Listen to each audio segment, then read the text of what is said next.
नमस्कार। आज के इस गहन विश्लेषण में आपका स्वागत है। आज हम बात करने वाले हैं अंडमान और निकोबार की। बंगाल की खाड़ी में फैले 836 द्वीपों की एक ऐसी रहस्यमयी श्रृंखला जिसे शायद ज्यादातर भारतीयों ने कभी देखा भी नहीं होगा।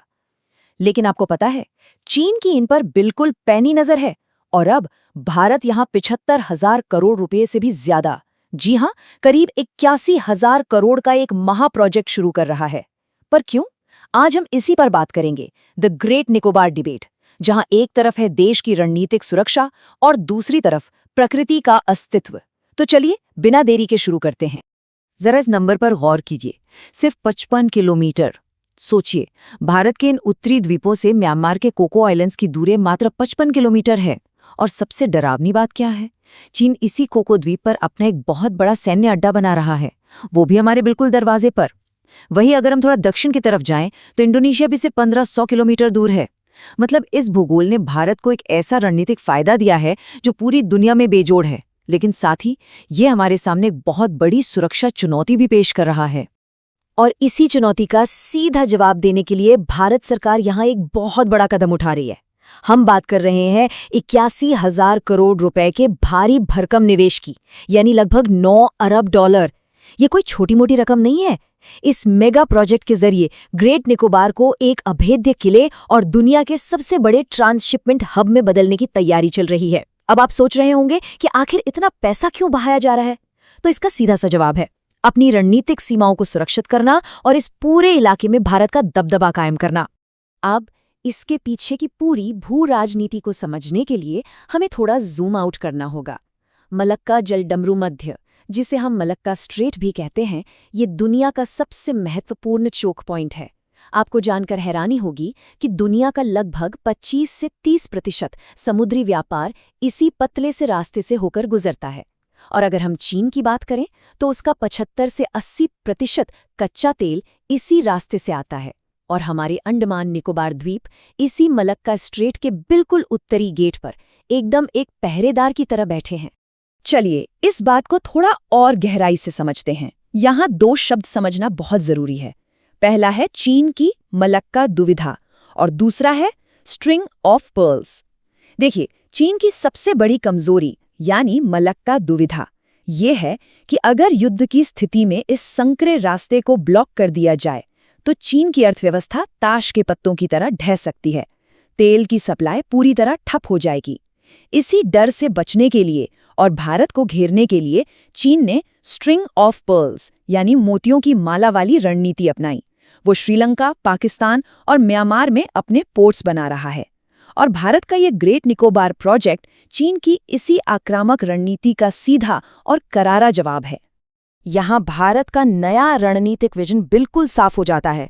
रक्षा विशेषज्ञ इन द्वीपों को भारत का डायमंड नेकलेस कह रहे हैं, जो चीन के उस स्ट्रिंग ऑफ पर्ल्स को सीधा काट सकता है।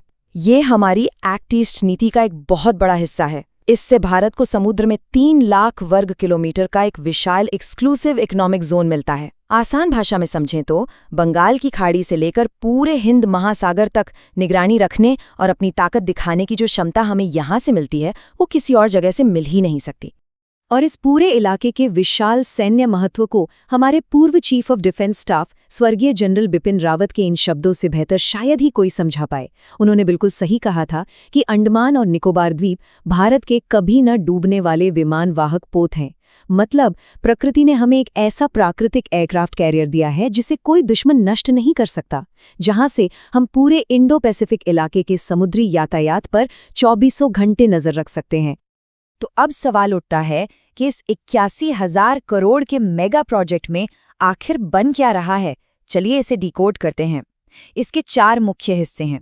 पहला, एक विशाल इंटरनेशनल कंटेनर ट्रांसशिपमेंट टर्मिनल। दूसरा, एक ऐसा शानदार एयरपोर्ट जिसका इस्तेमाल हमारी सेना और आम नागरिक दोनों कर सकेंगे। तीसरा है 450 MVA का पावर प्लांट जो गैस और सौर ऊर्जा से चलेगा। और चौथा, एक बहुत बड़ी कमर्शियल टाउनशिप जहां करीब 6.5 लाख लोगों को बसाने की योजना है। इस टाउनशिप का पैमाना ही इस पूरे प्रोजेक्ट को इतना विशाल और ऐतिहासिक बना देता है। इसके अलावा अंडमान और निकोबार कमान यानी ANC को बड़े पैमाने पर अपग्रेड किया जा रहा है। क्या आप जानते हैं कि ये भारत की इकलौती त्रिसेवा सैन्य कमान है? जी हाँ, यहाँ हमारी थल सेना, नौसेना और वायुसेना तीनों एक साथ मिलकर काम करती हैं। यहाँ रनवे का विस्तार हो रहा है ताकि P-8I जैसे बड़े समुद्री गश्ती विमान और मानव रहित समुद्री जहाज आसानी से ऑपरेट कर सकें। बड़े युद्धपोतों और पनडुब्बियों के लिए बंदरगाहों को गहरा किया जा रहा है, क्योंकि भारत का लक्ष्य 2035 तक 140 से बढ़ाकर 200 से अधिक युद्धपोत तैयार करना है। और सबसे दिलचस्प बात, इस इंफ्रास्ट्रक्चर के लिए जापान भी $265 मिलियन का ग्रांट दे रहा है। ये पूरी रणनीति क्वाड देशों के एक बहुत ही मजबूत इंडो पैसिफिक विजन का हिस्सा है।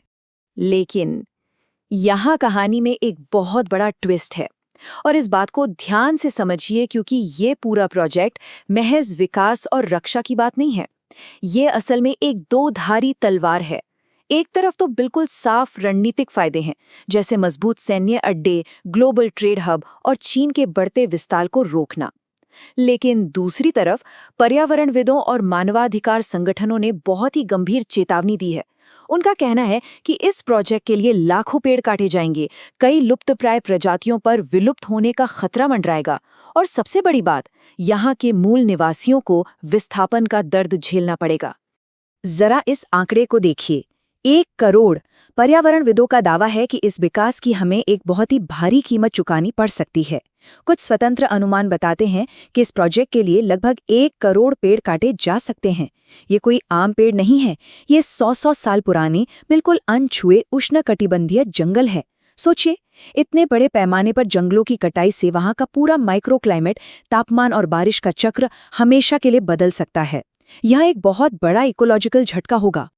और बात सिर्फ पेड़ों तक ही सीमित नहीं है, यहाँ के अनूठे जीव जंतुओं पर भी एक बहुत बड़ा संकट है। गैलाथिया बे, ठीक उसी जगह जहाँ ये बड़ा बंदरगाह बनना है, वो असल में दुनिया के सबसे बड़े लेदरबैक समुद्री कछुओं का मुख्य नेस्टिंग ग्राउंड है। ये वो कछुए हैं जो डायनासोर के जमाने से आज तक बचे हुए हैं। इसके साथ ही 16,150 से ज्यादा कोरल कॉलोनियां भी नष्ट होने की कगार पर हैं। हालांकि सरकार का कहना है कि वे इन कोरल्स को सुरक्षित जगह शिफ्ट कर देंगे, लेकिन कई वैज्ञानिक इसे पूरी तरह से अव्यवहारिक मान रहे हैं।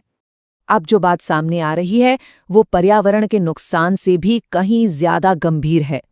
13 अलग अलग देशों के जेनोसाइड विशेषज्ञों ने, जी हाँ, जेनोसाइड विशेषज्ञों ने संयुक्त राष्ट्र को एक बहुत ही कड़ी और विचलित करने वाली चेतावनी दी है।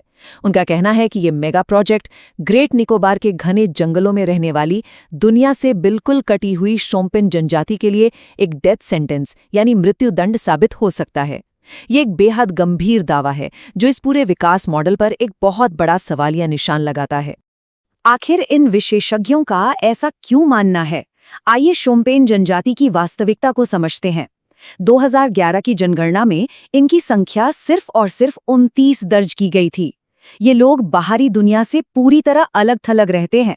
इसका सीधा सा मतलब ये है कि उनके शरीर में हमारे जैसी आम बीमारियों से लड़ने की कोई इम्यूनिटी ही नहीं है। जरा सोचिए, अगर अचानक लाखों लोग इस शांत द्वीप पर आकर बसने लगे तो बाहरी बीमारियों का खतरा और उनके 84 वर्ग किलोमीटर के पैतृक जंगलों का कटना इस पूरी जनजाति का नामो निशान हमेशा के लिए मिटा सकता है।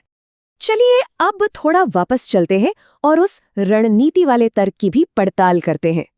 कुछ आलोचकों का मानना है कि ग्रेट निकोबार से मलक्का स्ट्रेट को ब्लॉक करने का जो दावा किया जाता है वो भौगोलिक रूप से थोड़ा कमजोर है। अगर हम वास्तविकता को देखें तो मलक्का स्ट्रेट का जो सबसे संकरा हिस्सा है, यानी असली चोक पॉइंट, वो सिंगापुर और मलेशिया के पास है, जो महज 2.8 किलोमीटर चौड़ा है, जबकि हमारा ग्रेट निकोबार द्वीप उस असली संकरे गेट से करीब 200 से 300 किलोमीटर दूर अंडमान सागर में स्थित है। तो क्या वहां से इसे सच में चोक किया जा सकता है? और ये टेबल इस बात को और भी साफ कर देती है। मान लीजिए कि भारत मलक्का स्ट्रेट को ब्लॉक करने की क्षमता हासिल कर भी लेता है, तो क्या होगा? चीन भी तो पिछले कुछ दशकों में हाथ पर हाथ धरे नहीं बैठा है। उसने कई विकल्प तैयार कर लिए हैं, चाहे वो म्यांमार की ऑयल पाइपलाइंस हो, पाकिस्तान का ग्वादर पोर्ट हो, मध्य एशिया से सीधे जमीनी रास्ते हों, या फिर आर्कटिक का पोलर सिल्क रोड। इन सब रास्तों से चीन मलक्का को बड़ी आसानी से बाईपास कर सकता है। इसलिए आलोचक पूछते हैं कि क्या महज एक संभावना के लिए इतना बड़ा पर्यावरणीय और मानवीय जोखिम उठाना सही है? तो इन सारी बातों से क्या निष्कर्ष निकलता है? सच्चाई तो यही है कि ये स्थिति बेहद जटिल है। इसमें कोई सीधा हाँ या ना वाला जवाब नहीं है। एक तरफ इन द्वीपों से जो शानदार भौगोलिक लाभ और हमारी ब्लू इकोनॉमी को जो जबरदस्त बूस्ट मिलता है, वो देश की रक्षा और आर्थिक भविष्य के लिए बहुत जरूरी है। लेकिन दूसरी तरफ लाखों साल पुराने एक इकोसिस्टम का हमेशा के लिए तबाह हो जाना और एक पूरी जनजाति के विस्थापन का संकट एक बहुत गहरी नैतिक दुविधा पैदा करता है। और दोनों ही पक्षों के तर्क अपनी अपनी जगह बिल्कुल ठोस हैं, जो हमें आज के सबसे बड़े और सोचने पर मजबूर करने वाले सवाल पर लाकर खड़ा कर देता है। अपने भविष्य और अपनी सीमाओं को सुरक्षित रखने के लिए किसी भी राष्ट्र को क्या अंतिम कीमत चुकानी चाहिए? क्या हमारी राष्ट्रीय सुरक्षा की जरूरतें इतनी बड़ी हैं कि हम अपनी प्राकृतिक और मानवीय धरोहरों की बलि चढ़ा दें? या फिर क्या कोई ऐसा बीच का रास्ता हो सकता है जहां देश की सुरक्षा भी मजबूत हो और प्रकृति का अस्तित्व भी बचा रहे? आप इस बारे में क्या सोचते हैं? इस गहन विश्लेषण में हमारे साथ जुड़ने के लिए आपका बहुत बहुत धन्यवाद। मिलते हैं जल्दी एक और नए और दिलचस्प विषय के साथ।